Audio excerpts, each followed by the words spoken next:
தமிழ் உறவுகளே, நான் உங்களிடமிருந்து இன்றைக்கு சந்திக்க போகின்ற சந்திப்பு இதுவரை காலம் இருந்த சந்திப்பில் இருந்து இது சற்று வேறுபட்ட விடயம். சிறுநீரகங்கள் இரண்டும் பழுதடைந்து ஒரு மாற்று சிறுநீரக சத்திர சிகிச்சை படுத்தப்பட வேண்டும், இல்லாவிட்டால் உயிருக்கு ஆபத்து என்று வைத்தியர்கள் கூறியிருக்கிறார்கள். சூழ்நிலையில் இந்த வைத்திய சத்திர சிகிச்சைக்கு இணைய வைத்திய செலவுகளுக்குமாக சுமார் இதுவரை 19 லட்சம் ரூபாய் பணம் செலவாக இருக்கின்றது. பல்வேறு விதமான பரிசோதனைகள் அந்த சிறுநீரகத்தை கொடுப்பவருக்கும் வாங்குகிற எனக்கும் பொருந்த வேண்டும். பல மாதங்களாக பல்வேறு விதமான சோதனைகளுக்காக சுமார் 19 லட்சம் இருக்கிறேன். இன்னமும் அந்த சத்திர சிகிச்சை இணைய செலவுகளுக்காக சுமார் 70 லட்சம் ரூபாய் தேவைப்படுகிறது. உங்களுக்கு தெரியும், 50 வருடத்துக்கு மேற்பட்ட அரசியல் வாழ்க்கையிலே சொத்து சேர்க்க வேண்டும் என்ற எண்ணம் எனக்கு சிறிதளவும் இருக்கவில்லை.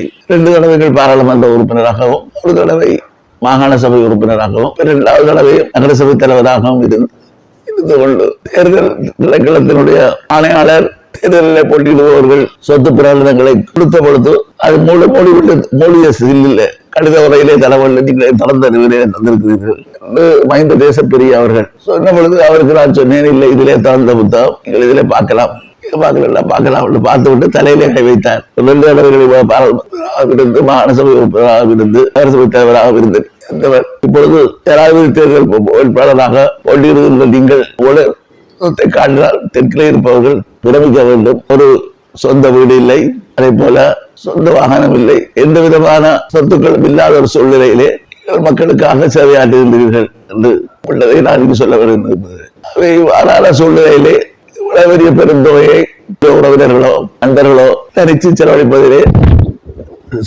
சேர்ப்பதிலே சிரமங்கள் இருக்கின்றன.